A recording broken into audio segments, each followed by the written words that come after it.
Mari sidang jemaat yang dikasihi Tuhan, kita mulai ibadah kita pada pagi hari ini. Meskipun kita bertemu secara online, tapi tidak mengurangi akan hadirat Tuhan untuk hadir bersama-sama dengan kita. Syukur, haleluya.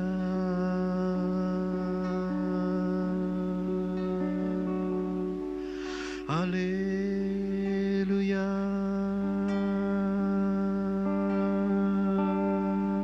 Haleluya. Mari kita undang Allah Roh Kudus. Haleluya.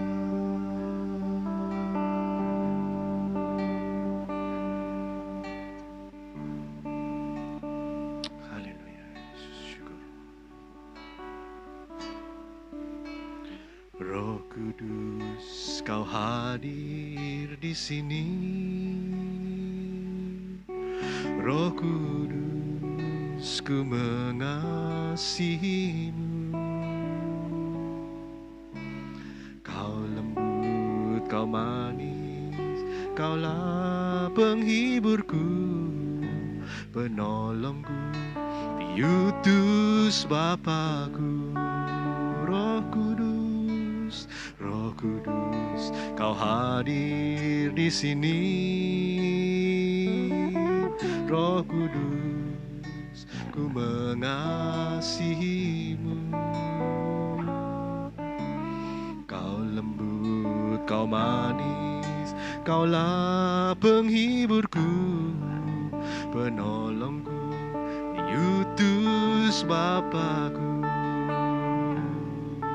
Ku buka hati untuk Roh-Mu Tuhan. Ku buka hati menyembah-Mu Yesus.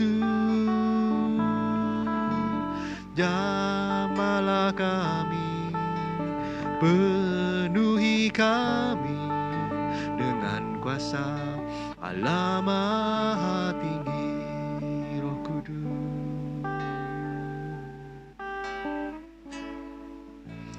Roh Kudus, Kau hadir di sini.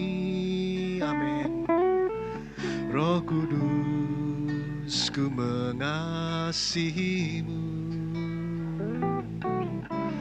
Kau lembut, kau manis, kaulah penghiburku, penolongku, diutus Bapa-Ku. Roh Kudus, Roh Kudus, Kau hadir di sini.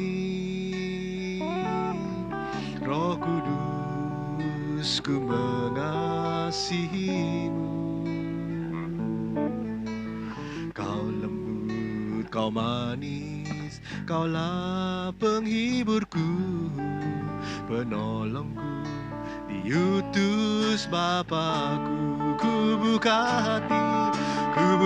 hati untuk Roh-Mu Tuhan. Ku buka hati menyembah-Mu Yesus. Jamahlah kami, penuhi kami dengan kuasa Allah Maha Tinggi. Ku buka hati untuk Roh-Mu Tuhan. Ku buka hati menyembah-Mu Yesus. Jamahlah kami, penuhi kami dengan kuasa Allah Maha Tinggi.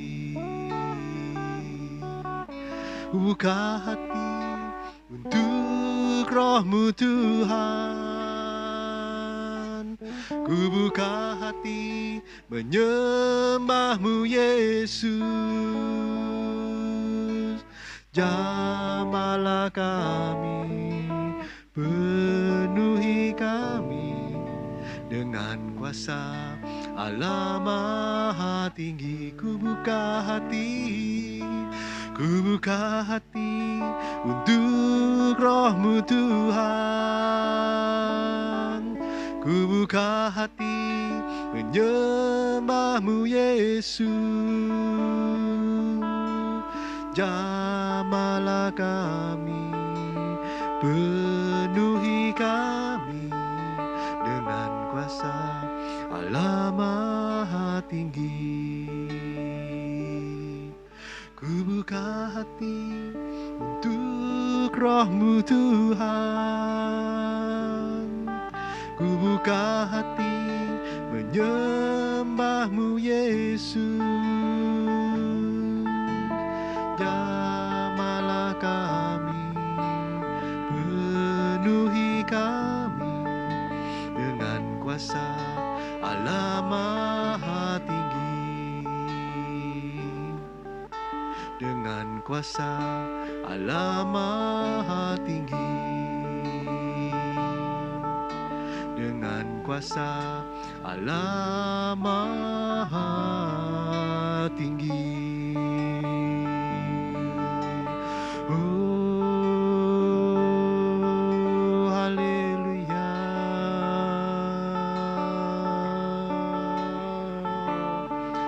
Haleluya.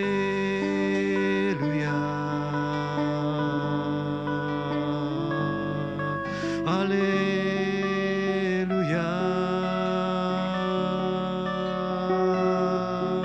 Haleluya. Haleluya. Haleluya. Oh, haleluya. Haleluya.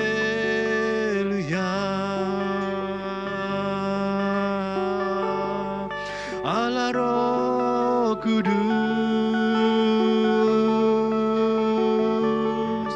penuhi kami. Oh, haleluya. Allah Roh Kudus, haleluya.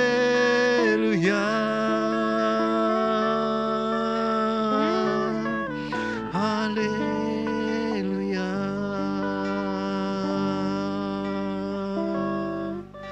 Syukur.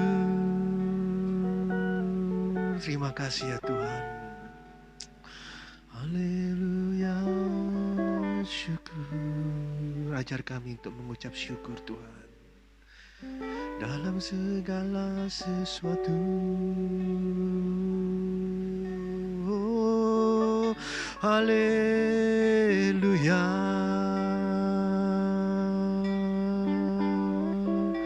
Haleluya. Terima kasih ya Bapa. Dalam segala keterbatasan kami Tuhan, kami boleh mengambil waktu yang terbaik di tempat ini bersama-sama dengan sidang jemaat-Mu secara online. Kami percaya Engkau tidak dapat dipisahkan oleh jarak ya Bapa. Karena Engkau adalah Allah yang maha hadir. Engkau hadir di tengah-tengah kami Tuhan. Di tengah-tengah anak-anak-Mu yang merindukan persekutuan dengan Engkau ya Bapa. Haleluya Yesus, haleluya Tuhan. Ajar kami Tuhan untuk selalu tetap menantikan pertolongan dari Engkau. Penuhi kami ya Bapa. Oh, haleluya.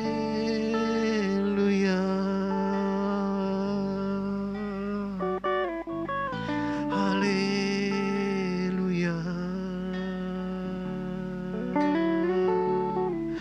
Allah Roh Kudus,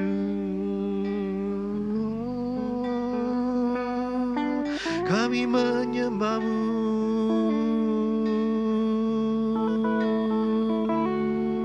Allah Roh Kudus, kami tinggikan Engkau.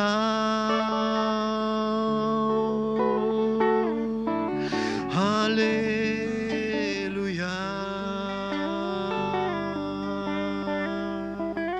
Haleluya.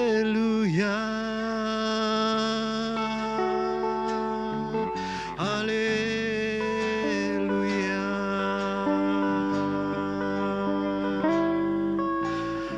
Haleluya Yesus, haleluya Tuhan. Terima kasih ya Bapa. Dalam segala keterbatasan kami di tempat ini Tuhan, kami boleh bersama-sama memuji Engkau, menyembah, meninggikan nama-Mu. Kami percaya Tuhan Engkau hadir di tengah-tengah kami. Mana siapa 2 atau 3 orang berkumpul dalam nama-Mu ya Tuhan, Engkau hadir di tengah-tengah kami. Kau lihat Tuhan bagaimana kerinduan kami Tuhan, untuk bersama-sama bersekutu dengan Engkau, dengan saudara-saudari kami ya Bapa. Kami tetap menantikan Tuhan urapan Roh Kudus-Mu di tengah-tengah negara kami ya Tuhan yang sedang dilanda wabah corona ini. Tapi kami tetap menaruh harap kami kepadamu ya Bapa. Kami tetap menaruh harap kami kepada Engkau. Engkau pasti akan memulihkan. Engkau pasti akan memulihkan. Terima kasih ya Tuhan, terima kasih. Biarlah ibadah streaming kami Tuhan pada pagi hari ini boleh menjadi suatu dupa Tuhan yang berbau harum di hadapan-Mu. Boleh menjadi sesuatu yang menyenangkan Engkau ya Bapa. Terima kasih ya Tuhan, terima kasih. Terima kasih ya Tuhan, terima kasih. Haleluya, haleluya. Haleluya, amin. Haleluya. Lagu berikutnya ini merupakan lagu lama ya. Jadi saya pertama kali dengar lagu ini tahun 98 pada saat Krismon. Saya pikir waktu itu udah merupakan Krismon yang paling parah. Tapi ternyata Tuhan izinkan masih ada lagi yang lebih parah. Tapi kita semua tetap percaya. Apapun yang terjadi dalam kehidupan kita tetap mau cinta Yesus selamanya.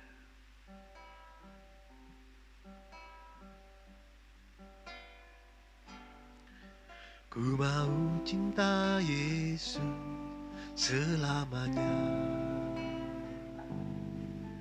Ku mau selamanya. Meskipun badai silih berganti dalam hidupku, ku tetap cinta Yesus selamanya. Ku mau cinta Yesus selamanya. Ku mau cinta Yesus selamanya. Meskipun badai silih berganti dalam hidupku, ku tetap cinta Yesus selamanya. Ku mau cinta Yesus selamanya. Ku mau cinta Yesus selamanya. Meskipun badai silih berganti dalam hidupku, ku tetap cinta Yesus selamanya. Ya Bapa, ya Bapa, Bapa, ini aku anakku, layakkanlah seluruh hidupku. Oh ya Bapa, ya Bapa, Bapa, ini aku anakmu, pakailah sesuai dengan rencanamu. Ya Bapa, ya Bapa, Bapa, ini aku anakmu, layakkanlah seluruh hidupku. Oh, ya Bapa, Bapa, ini aku anakmu, pakailah sesuai dengan rencanamu. Ku mau cinta Yesus. Ku mau cinta Yesus selamanya. Ku mau cinta Yesus selamanya. Meskipun badai silih berganti dalam hidupku, ku tetap cinta Yesus, selamanya cinta Yesus. Ku mau cinta Yesus selamanya. Ku mau cinta Yesus selamanya. Meskipun badai silih berganti dalam hidupku, ku tetap cinta Yesus selamanya. Ya Bapa, ya Bapa, Bapa, ini aku anakmu, layakkanlah seluruh hidupku. Oh, oh, oh, oh, ya Bapa, Bapa, ini aku anakmu, pakailah sesuai dengan rencanamu. Ya Bapa, ya Bapa, Bapa, ini aku anakmu, layakkanlah seluruh hidupku. Ya Bapa, ya Bapa, Bapa, ini aku anakmu, pakailah sesuai dengan rencanamu. Ya Bapa, ya Bapa, Bapa, ini aku anakmu, layakkanlah seluruh hidupku. Ya Bapa, ya Bapa, Bapa, ini aku anakmu, pakailah sesuai dengan rencanamu. Ya Bapa, ya Bapa, Bapa, ini aku anakmu, layakkanlah seluruh hidupku. Oh, oh, oh, oh, ya Bapa, Bapa, ini aku anakmu, pakailah sesuai dengan rencanamu.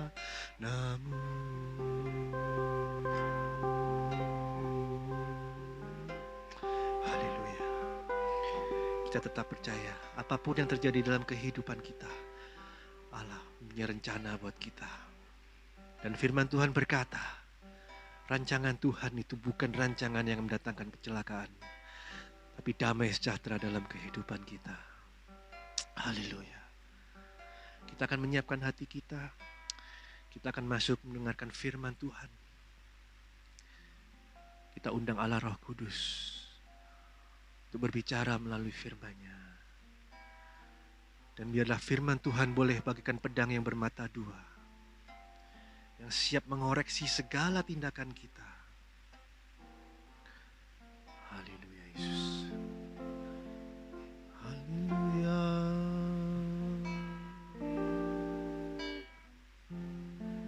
Allah Roh Kudus,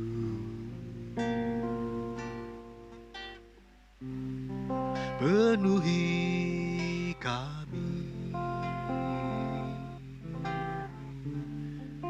Ku rindu Kau selalu dalam hidupku.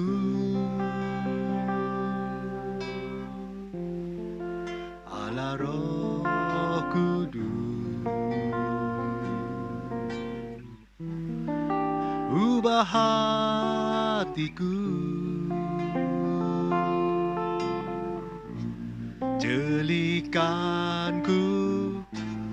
jamalah ku rindu hadirat-Mu.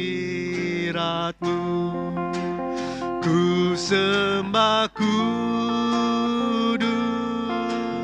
kudus,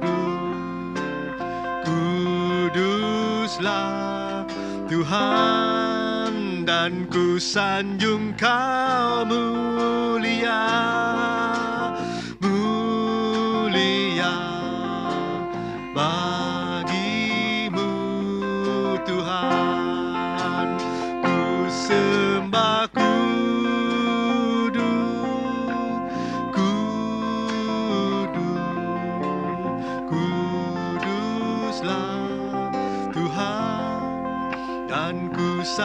Engkau mulia, mulia bagimu Tuhan Allah Roh Kudus, Allah Roh Kudus, penuhi kami. Ku rindu Kau selalu dalam hidupku, Allah Roh Kudus, ubah hatiku, jelikanku, jamalah ku rindu hadirat-Mu,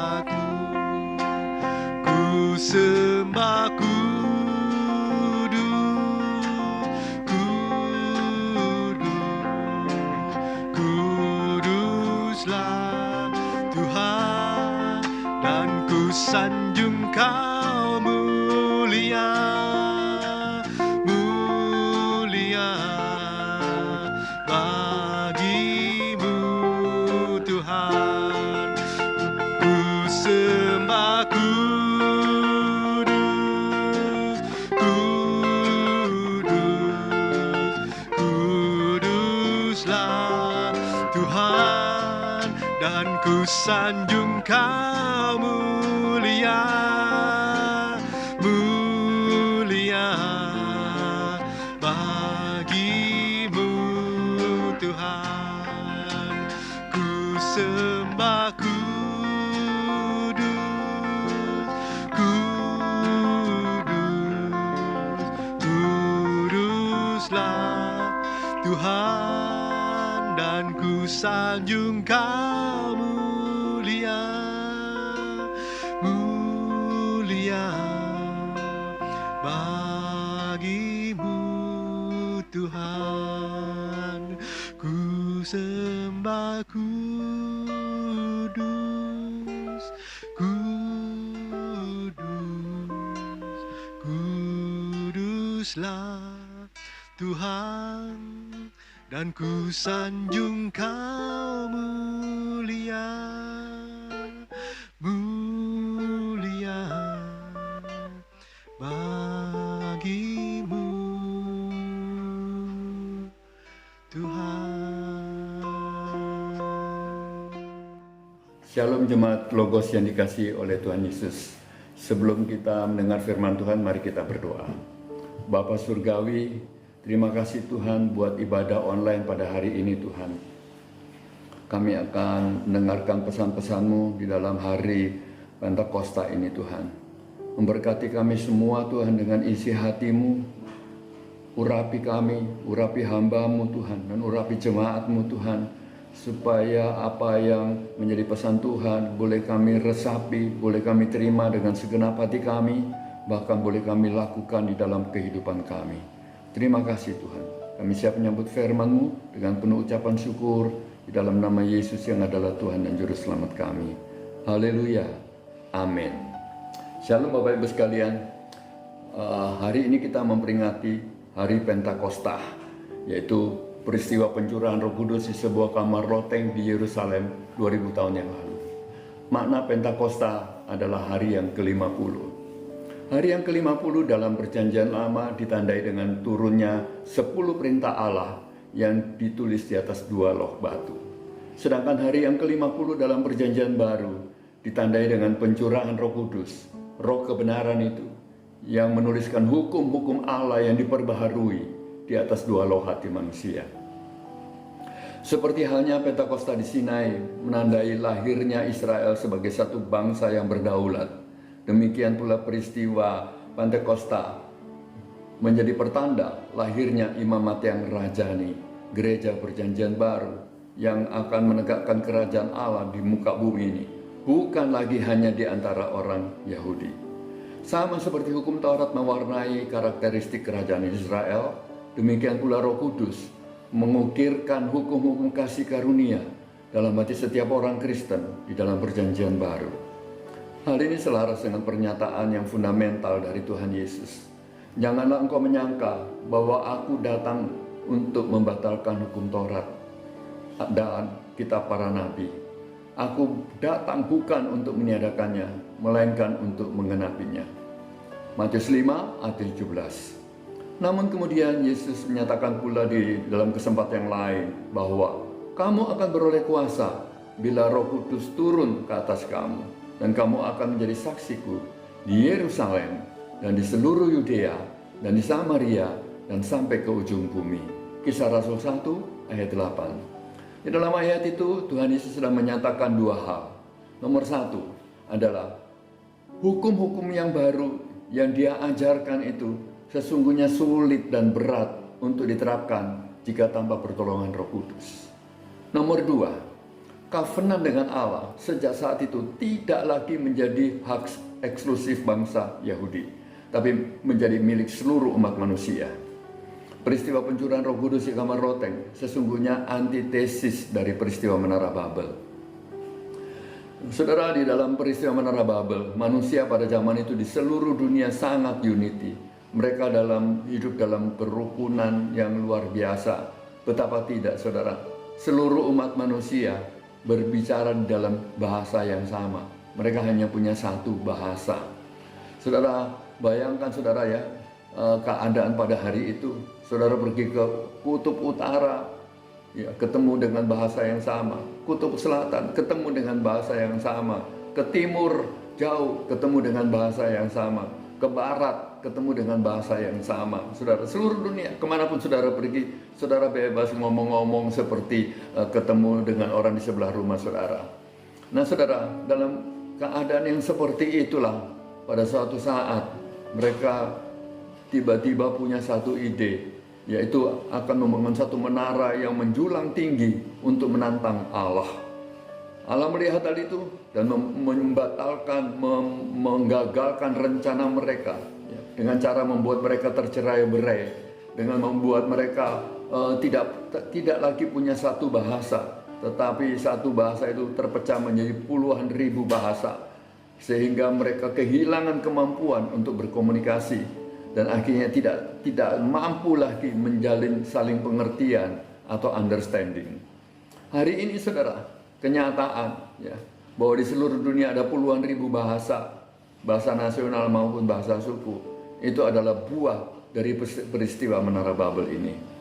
Dan di Kamar Roteng saudara, pada peristiwa pencurian Roh Kudus yang disaksikan oleh ribuan orang Yahudi ekspatriat, orang-orang Yahudi perantauan yang sudah turun-temurun beberapa generasi tinggal di seluruh penjuru dunia, dan yang hari itu mudik kembali ke Yerusalem. Mereka sebetulnya saudara sudah lebih menguasai bahasa setempat daripada bahasa nenek moyang mereka. Dan hari itu saudara ya, dan hari itu ketika 120 murid dipenuhi dengan Roh Kudus, mereka berbahasa di dalam bahasa yang diilhamkan oleh Roh Kudus. Dan hari itu untuk pertama kalinya ya, muncullah satu bahasa baru yang luar biasa. Satu bahasa yang bisa dipahami oleh ribuan orang dari seluruh penjuru dunia. Kutuk Menara Babel berakhir di sini. Manusia kembali dipersatukan oleh satu bahasa, yaitu bahasa yang diilhamkan oleh Roh Kudus. Bukan untuk menantang Allah, tapi untuk memuliakan Allah. Dan segera setelah peristiwa itu, gereja secara spontan, secara naluriah, secara alamiah mengekspresikan nilai-nilai, karakter-karakter yang diperlihatkan dan diteladankan oleh Tuhan Yesus selama 3,5 tahun di muka bumi ini dengan tuntunan Roh Kudus. Saudara, kita melihat percikan-percikan api dari Kamar Roteng itu di dalam seluruh kitab para rasul, ya, di dalam beberapa event yang saya mau kisahkan di dalam kesempatan ini. Antara lain, nomor 1, hati yang taat dan setia kepada tuntunan Roh Kudus. Kesetiaan pada hakikatnya adalah ketaatan yang terus-menerus. Kita melihat ciri-ciri itu ada di dalam jejak pelayanan Filipus. Ketika masa diaspora, seluruh murid-murid tersebar kemana-mana, ke seluruh penjuru dunia, dan mereka mengabarkan Injil dimanapun mereka pergi. Sebagian dari mereka pergi ke tempat-tempat yang relatif nyaman. Tapi Roh Kudus menyuruh Filipus pergi ke Samaria, satu tempat, satu komunitas yang sejak turun-temurun tidak bersahabat dengan orang Yahudi. Itu bukan satu tugas yang nyaman, tapi Filipus memutuskan untuk menaati hal itu. Dia pergi ke sana dengan sepenuh hati melakukan tugas itu, mengabarkan tentang Injil Kristus kepada orang Samaria untuk pertama kalinya. Ya, saya tidak bisa membayangkan penolakan yang mungkin terjadi. Ya, mungkin orang di sana apatis, mungkin orang di sana pesimis, mungkin orang di sana skeptis dan seterusnya.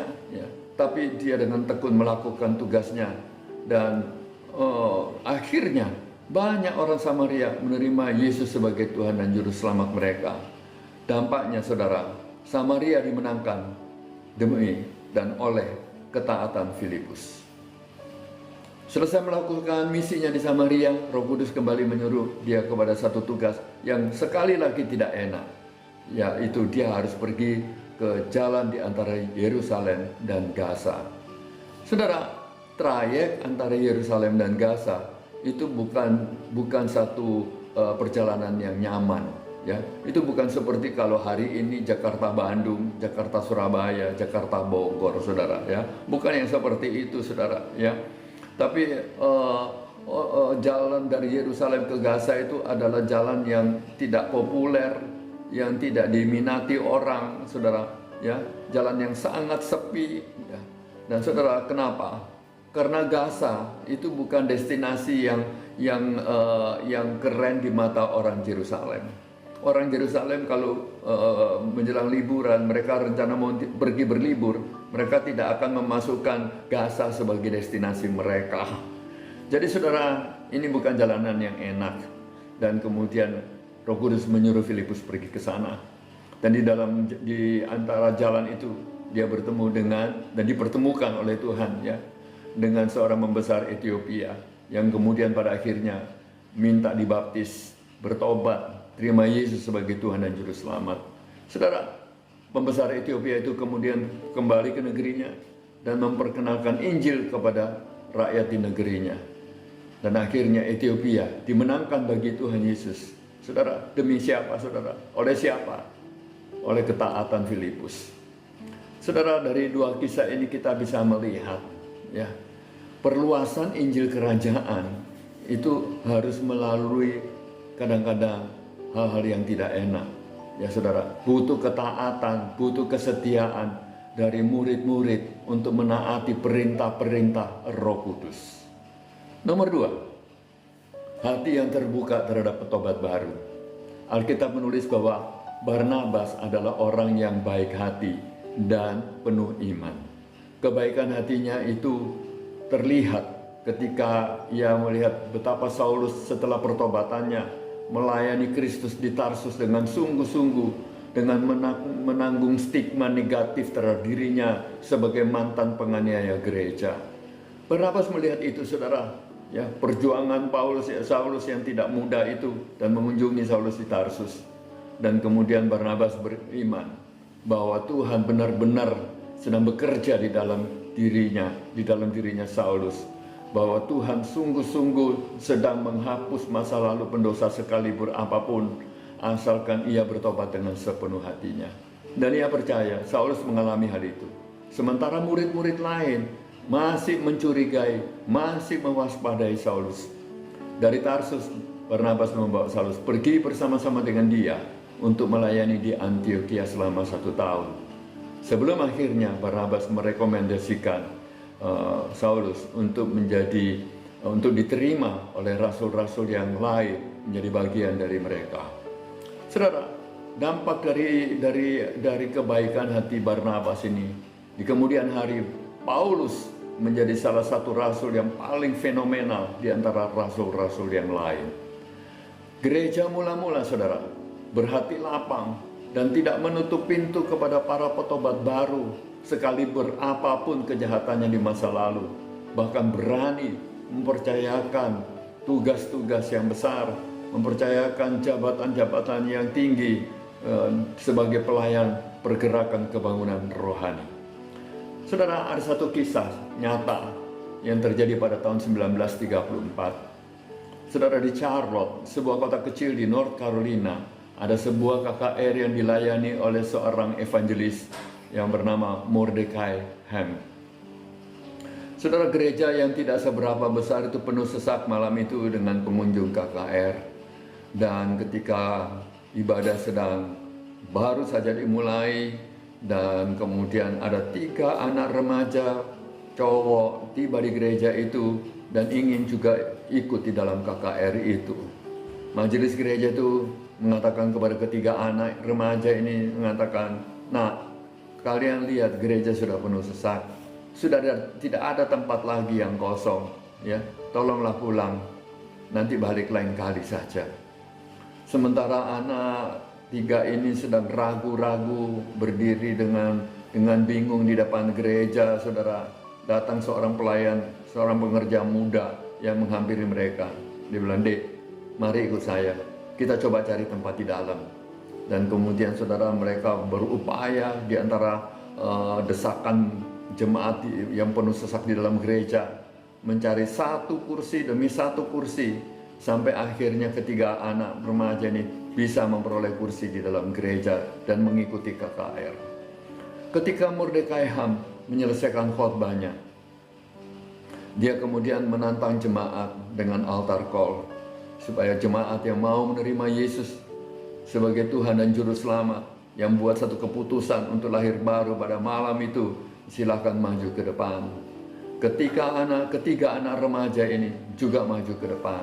Dan Anda tahu, salah satu dari mereka adalah Billy Graham, yang kemudian hari menjadi penginjil terbesar di abad ke-20. Saudara, hikmah dari kedua kisah nyata ini, ya, kisah Paulus, kisah Billy Graham, saudara, ya, ada apa saudara di balik semua ini, ya? Hikmahnya adalah jangan pernah underestimate kepada siapapun, kepada petobat baru, ya. Sebab di dalam Tuhan tidak ada perkara yang mustahil. Tuhan bisa membangkitkan satu orang yang besar dari orang yang mungkin kecil di mata kita, mungkin yang kita tidak pandang sebelah mata. Injil kerajaan adalah seperti sebiji sesawi.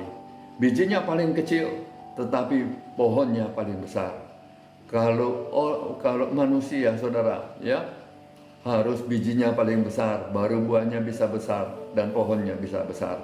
Tapi Injil kerajaan, Allah sanggup membangkitkan biji yang paling kecil menjadi pohon yang paling besar. Jadi jangan pernah underestimate kepada setiap orang yang datang ke dalam gereja kita.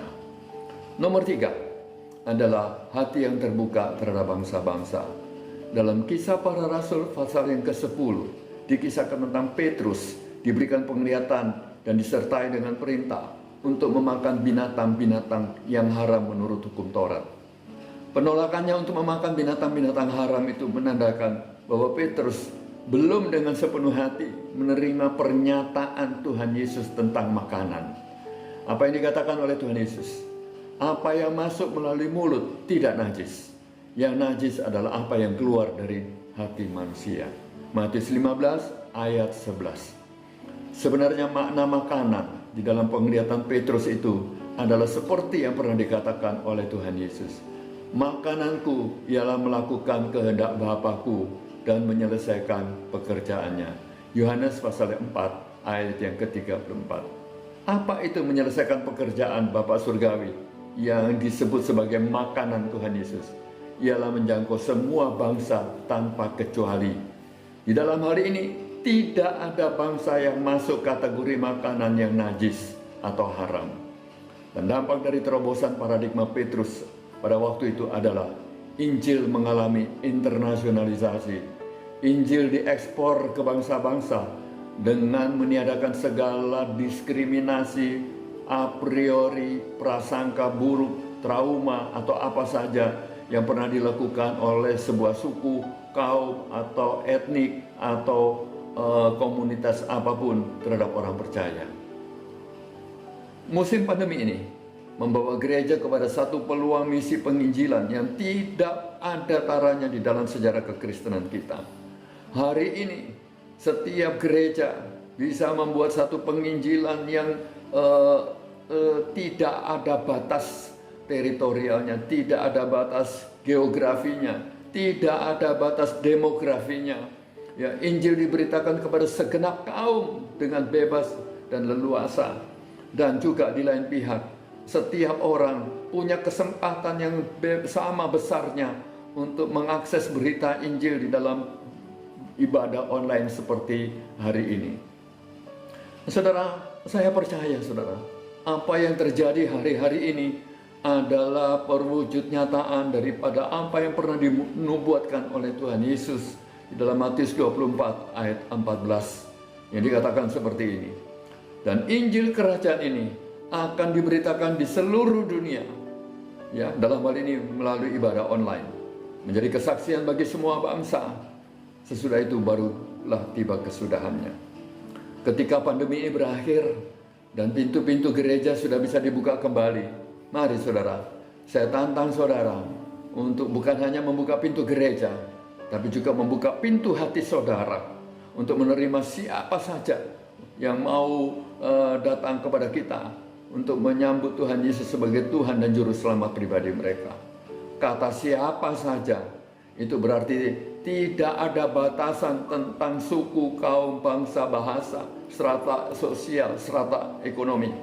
Berhenti dari menjadikan gereja sebagai satu society yang eksklusif dan beralih menjadi satu society yang inklusif dan akomodatif. Tuhan Yesus sadar bahwa berubah seperti itu sungguh tidak mudah. Oleh sebab itu, ketika dia naik ke surga, dia minta kepada Bapa untuk mengirimkan seorang penolong bagi kita, yaitu Roh Kudus. Dan saudara, dan Roh Kudus itulah yang akan memampukan kita melakukan hal itu. Kisah para Rasul pasal 1 ayat 8. Kamu akan beroleh kuasa apabila Roh Kudus sudah turun atas kamu, dan kamu akan bisa menjadi saksiku di Yerusalem dan di seluruh Yudea dan Samaria dan sampai ke ujung bumi. Kata kunci di dalam ayat ini adalah kuasa, yang dalam bahasa Grekanya adalah dunamos. Jadi saudara, ya, apa makna daripada dunamos ini? Ya, dunamos itu bukan power, bukan kekuasaan, saudara ya. Jangan mengartikan kuasa sebagai kekuasaan, ya. Kata kuasa di sini adalah dunamos, artinya energi, artinya tenaga, kesanggupan, kemauan, ketekunan, kerelaan untuk melakukan sesuatu. Dan dikatakan di sini, Roh Kudus akan memberikan dunamos kepada kita untuk menjadi pribadi-pribadi yang sangat terbuka kepada petobat-petobat baru, yang bisa dengan legowo, ya, dengan lapang dada menjangkau Yerusalem kita, Samaria kita, Yudea kita, seluruh ujung bumi kita. Saudara, peristiwa kamar loteng adalah trigger, ya, pemantik, pemicu, titik tolak dari seluruh penyelesaian rencana Tuhan di dalam amanat agungnya. Peristiwa-peristiwa yang tadi dikisahkan di dalam kitab para rasul, saudara, membuktikan bahwa hanya setelah kita dipenuhi dengan Roh Kudus, barulah kita mampu, barulah kita sanggup melaksanakan sepenuhnya esensi daripada amanat agung itu, yaitu menjadikan semua bangsa murid Tuhan. Gereja akhir zaman yang lahir di era Pentakosta ketiga ini harusnya dapat bergerak di dalam semangat dan gestur yang sama seperti gereja mula-mula yang dilahirkan dari Pentakosta yang pertama di kamar loteng. Hanya dengan cara itu kita dapat memenuhi harapan Tuhan Yesus atas angkatan ini. Roh Kuduslah yang menjadi sumber kemampuan kita, ya, yang bisa membentuk kita, yang sanggup membentuk kita untuk menjadi sebuah angkatan yang akan menyelesaikan seluruh grand skenario Tuhan di akhir zaman ini.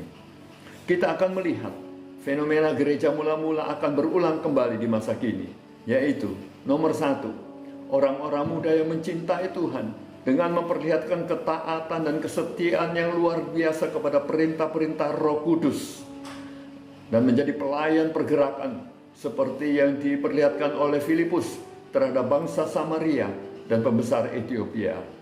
Nomor dua, hamba-hamba Tuhan yang diurapi sebagai pelayan-pelayan pemulihan yang membangkitkan satu generasi petobat baru yang kemudian akan menjadi pelayan pergerakan yang militan seperti yang dilakukan oleh Barnabas kepada Paulus, seperti yang dilakukan oleh pengerja muda di Charlotte tadi terhadap Billy Graham.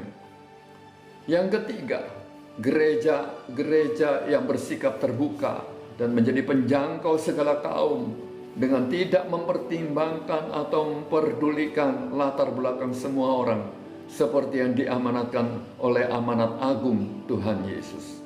Hanya dengan cara demikianlah amanat agung akan mencapai puncaknya dan saat pengangkatan gereja akan segera tiba. Tuhan Yesus memberkati. Mari saudara, saya mau berdoa bagi saudara. Bapa Surgawi, terima kasih Tuhan. Hamba sudah sampaikan pesan-pesan-Mu Tuhan bagi jemaat Logos Tuhan. Tuhan memberkati setiap pribadi yang mendengarkan berita ini, yang mendengarkan pesan-Mu Tuhan dengan serius, menaruh ini pesan di dalam hati mereka, mengaplikasikan, menerapkannya Tuhan. Kami percaya kami ada di dalam satu kesempatan yang sangat bersejarah. Kami ada di dalam satu kesempatan yang sangat strategis dalam perjalanan gereja ini, yang membuat gereja yang tadinya begitu tertutup, terbatas, menjadi gereja yang tidak terbatas dan sangat terbuka, dan memberi peluang kepada kami untuk menjangkau setiap orang dan menerima setiap orang masuk di dalam gereja kami. Tuhan, taruh di dalam hati kami oleh Roh Kudus satu hati yang mau terbuka, yang lapang untuk menerima semua orang masuk menjadi bagian daripada society kami Tuhan. Terima kasih Tuhan. Hamba memberkati jemaat Logos Tuhan supaya menjadi agen-agen, menjadi lumbung-lumbung untuk tuaian besar pada akhir zaman ini, menjadi tempat di mana orang bisa menemukan Tuhan di dalam hidup mereka. Terima kasih Tuhan, memberkati kami semua Tuhan, dan sebelum kami berpisah, kami siap untuk menerima berkat-Mu. Angkat tangan saudara dan terima berkat Tuhan. Anugerah yang besar dan berlimpah-limpah dari Bapa yang di surga, kasih karunia yang sempurna di dalam putranya yang tunggal Tuhan Yesus Kristus, pertolongan, penghiburan, pengurapan doa oleh Allah Roh Kudus tinggal dalam hidup kami mulai hari ini sampai Maranatha Tuhan menjemput kami di awan-awan yang permai, bahkan selama-lamanya di dalam kerajaan surga yang kekal. Yang diberkati sama-sama katakan amin.